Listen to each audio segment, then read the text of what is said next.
Well, ladies and gentlemen, we said that eventually somebody is going to have to pay the price, right? Somebody's going to have to pay the price when it comes to the choice that was made to advocate for Concord, right? Concord was one of the biggest failures, if not the biggest failure in gaming history, and somebody would have to pay the price for that. Well, it looks like we found the person that is going to pay the price, and that would be none other than Hermen Hulst, who is the man who is the reason why Concord even existed in the first place. He is the man who said that Concord was going to be the Star Wars of Sony, the Star Wars of PlayStation. He was the one that made them give them money. He was the one that made them buy them out as an IP. He was the one that made all the decisions to continue forward with Concord, and now he is out as CEO, and there is only one CEO left over at Sony, and that is Hideaki Nishino.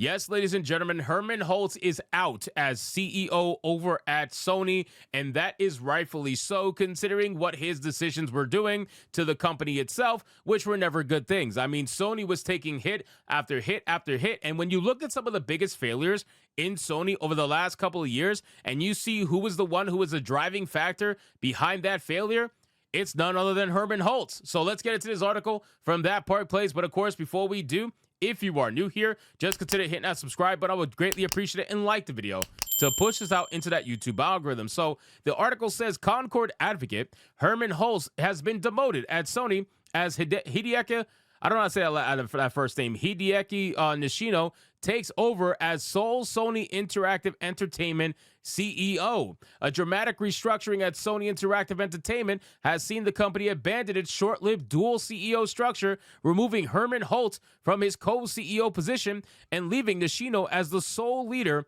of PlayStation. This change, which takes effect on April 1st of 2025, signals that Sony's attempt at shared leadership was not working as planned. Well, or either that, or maybe they lost so much damn money that they flat out don't want to pay for two CEOs.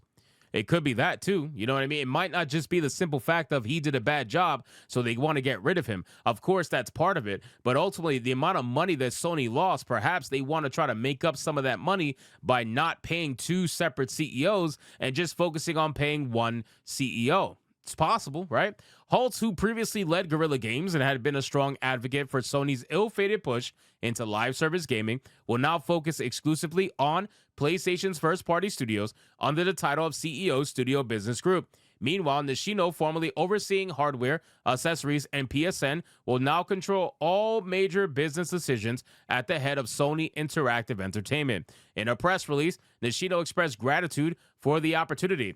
He says, "I'm truly honored to take the helm at Sony Interactive Entertainment. We will continue to grow the PlayStation community in new ways, such as intellectual property expansion, while also delivering the best in technology innovation." He also thanked Hulst for his leadership. "I want to thank Hermen for his expertise and leadership as he continues the role as CEO, Studio Business Group." He said, "I am deeply grateful for the PlayStation community and their continued support, and I am very excited for what the future holds." So flat out, what's happening here is that, yes, he's CEO of Studio Business Group, but it's not the same as being CEO of the entire company, right? It's not the same at all. So even if he's still CEO, surely they're going to pay him less in this new role that he's in. That's number one. Number two, it takes away a lot of his power. They don't want him to have the power to make the decisions to bring another Concord onto Sony's doorstep. Sony's trying to avoid losing that much money again, because that's an L that they had to take publicly, mind you. That's an L that they took publicly, not only financially, but from a PR aspect as well.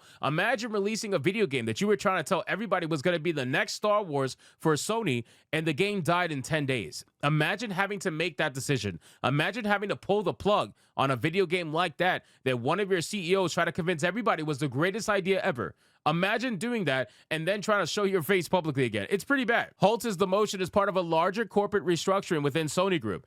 Hiroki Totoki had been serving as both Sony Group Corporation's president, chief operating officer, and chief financial officer, will step up as a new CEO of Sony Group Corporation. He replaces Kenshiro Yoshida, who will remain chairman. Additionally, Lin Tao, a financial executive at Sony Interactive Entertainment, will become the new CFO of Sony Group Corporation. Through her replacement at PlayStation has yet to be announced. I'm sure there's going to be other replacements. I'm sure there's going to be other issues over at Sony. I highly doubt this is going to be the only major switch that's happening over at that company, because again, there's no way that you could lose this much money and somebody doesn't pay the price. I know these activists that work over at these companies and studios think that they work for free, right? Or they do their activism on the dime of the company. That's what they really think. They think they could do whatever they want and the company's going to have all the money in the world to subsidize them. But that's only going to last so long. You're only going to have so much money before somebody's going to have to answer for this much failure.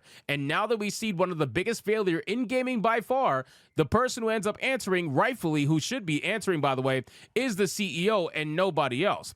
So then it says, while this restructuring may appear to be a simple consolidation of power, the reality is that it follows Sony's embarrassing failures in the live service gaming sector. Failures like Concord that were championed by none other than Holtz himself. Despite mounting losses and fan backlash, Holtz repeatedly assured players that Sony remained committed to developing live service games. And this is the problem right here. We want good single-player games, and sure, there are some live service games that are bangers. Obviously, there are some live service games that people love playing over and over and over again. But the issue is that there is only so many gamers that are willing to be live service players. There's so many gamers, there's only so many to go around that can basically dedicate all that time to playing one singular live service game. Now imagine the players that are spread across 2 or 3 live service games. All of their time is tied up. So you trying to release more and more and more live service games, there's only so many people to go around for that kind of a business model. But with a single player game, you would continue to have sale after sale after sale, so long as you do the right thing and word of mouth spreads and people realize, oh, this is a really good game. I'll buy it, even if it means I got to let it sit in my backlog. I'll buy it right now and I'll play it either now or later down the line, but who cares? You got a sale and you're happy. Single player games serve a great purpose, and these live service games that they keep trying to push is only going to further hurt them. Holtz's unwavering stance was put on full display in a recent interview with Famitsu, where he doubled down on Sony's dedication to the controversial business model. When asked about the catastrophic failure of Concord, which launched to near universal disinterest and led to the closure of 2 studios, Holtz sidestepped the debacle and instead spoke in vague platitudes about technological advances and the evolution of gaming. I keep forgetting that Concord actually closed down not just 1 but 2 studios. Firewalk Studios was not the only one. Obviously, they closed down another studio because of Concord. It's really quite freaking sad. So ultimately, ladies and gentlemen, we're going to see what happens as April rolls around and if there's any other supposed strategic changes happening over at Sony. But I'm telling you right now, this doesn't have much to do with consolidating power and has everything to do with somebody paying the price for what is ultimately one of the biggest failures in gaming history. So anyway, guys, thank you so much for watching this video. I hope you did enjoy it. If you did, consider leaving me a subscribe. I would greatly appreciate it. Don't forget to like the video, comment, let me know what you thought, and I'll see you guys on the next one. Hypnotic out.